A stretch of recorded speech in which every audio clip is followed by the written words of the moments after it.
दोस्तों, आज की कहानी है मेरे मायके के कभी ताला नहीं लगेगा। दोस्तों, कहानी शुरू करने से पहले अगर आपने हमारे चैनल को सब्सक्राइब नहीं किया है तो सब्सक्राइब कर लीजिए ताकि आपके पास पहुंचे हर नया वीडियो। अपने माँ बाप की इकलौती बेटी शिवानी अपने माँ बाप के गुजर जाने के दर्द से अपने आप को अभी दूर भी नहीं कर पाई थी कि उसकी सासी के कहे गए शब्दों ने आज उसकी आत्मा को अंदर तक रुला दिया था। उसके कानों में बार बार अपनी सासी के शब्द कांटे बनकर उसकी आत्मा को सलनी कर रहे थे। शिवानी के पति ने जब शिवानी से कहा कि शिवानी, अभी माँ बाबूजी के दिन हो चुके हैं, अभी हमें हमारे घर चलना चाहिए और अपने बच्चों को भी संभालना है। यहाँ कब तक रहेंगे? अपने आप को संभालो और अपने घर पर चलो। सब कुछ तुम्हारे बिना बिखरा हुआ पड़ा है। शिवानी ने अपने आंसुओं को रोकते हुए अपने पति विकास से कहा। हाँ विकास अपने आप को समेटने की कोशिश कर रही हो। इस घर का हर कोना बार बार मुझको उनके साथ बिताई हुई यादों में ले जाता है। तभी बीच में सासी तमक कर बोली, हाँ तुम्हारी किस्मत में तो ये यादें ही लिखी हैं। अरे तुम्हारे माँ बाबूजी को मैंने कितना कहा था मेरे छोटे बेटे को गोद ले, पर नहीं बोले। हमारी बेटी हमारा वंश है, हमारी पहचान है।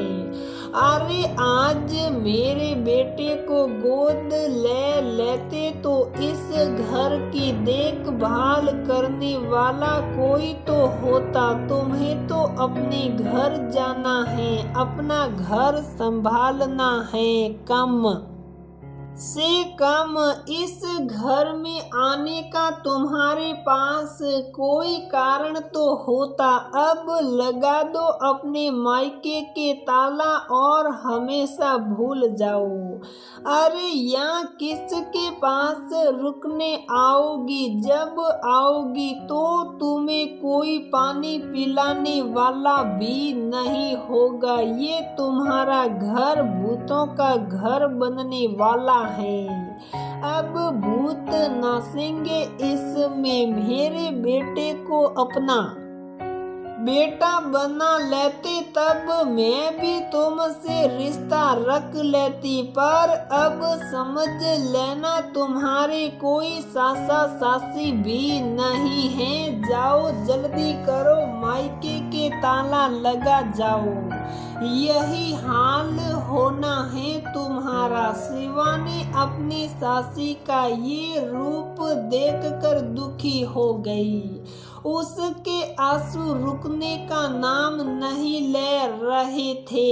वह अपने मायके की धरोहर को, जो उसके माँ बाबूजी का बनाया हुआ सपनों का घर था, जिसके पास माँ बाबूजी की यादों की अमानत के रूप में सिर्फ ये घर था, वह उसको किसी भी कीमत पर सासी को देकर खोना नहीं चाहती थी। सासी का शराबी बेटा कब उसके माँ बाबूजी के सपनों के घर को बेच कर खा जाता उसका कोई पता नहीं था। रात को शिवानी अपनी माँ बाबूजी की अलमारी देख रही थी, तभी उसके हाथों में एक खत आता है, जिसको पढ़ते ही शिवानी की सारी उलझन मिनटों में दूर हो जाती है और उसके चेहरे पर सुकून की मुस्कान आ जाती है।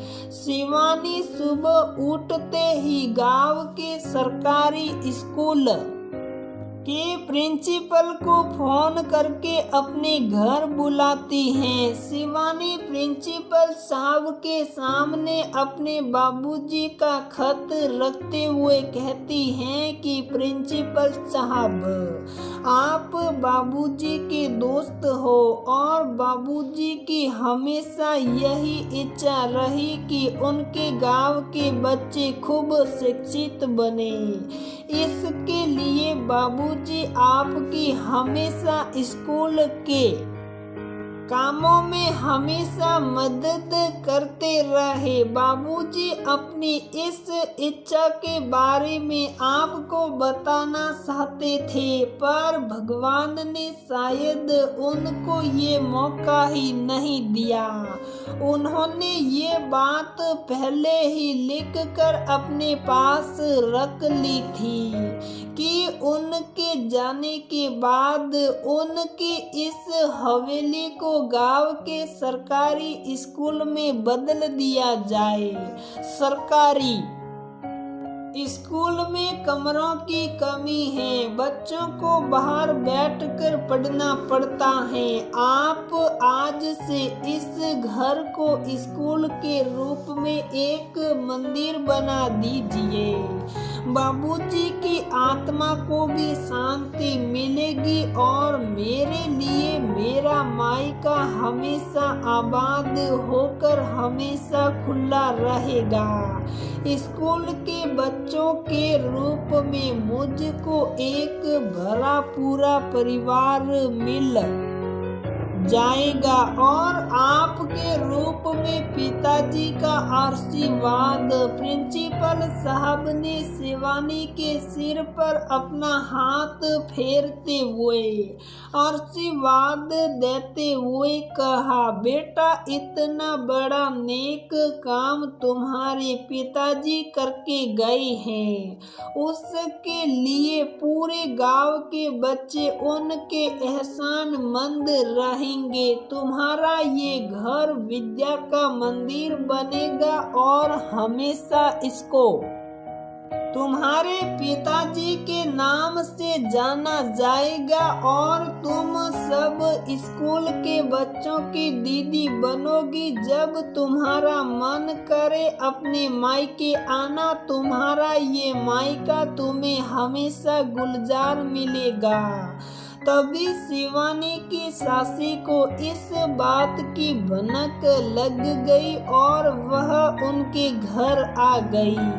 शिवानी की सासी शिवानी को कुछ बोलती इससे पहले शिवानी कार में अपना सामान रखते हुए बोलने लगी, सासी जी, मेरे घर में भूत नहीं, बच्चों की हंसी होगी। मेरा घर भूतों का अड्डा नहीं बल्कि शिक्षा का मंदिर बना है, जिसमें मुझको आपके जैसी सासी नहीं बल्कि बहुत सारी माँओं का प्यार मिलेगा और इतना बड़ा परिवार हमेशा जब मैं आऊंगी तब मेरे लिए पल के बिछाए खड़ा रहेगा। मेरा मायका हमेशा आबाद रहेगा और अपने घर के गेट को खोलते हुए बोली, मेरे मायके के ताला नहीं लगेगा, ये हमेशा खुला रहेगा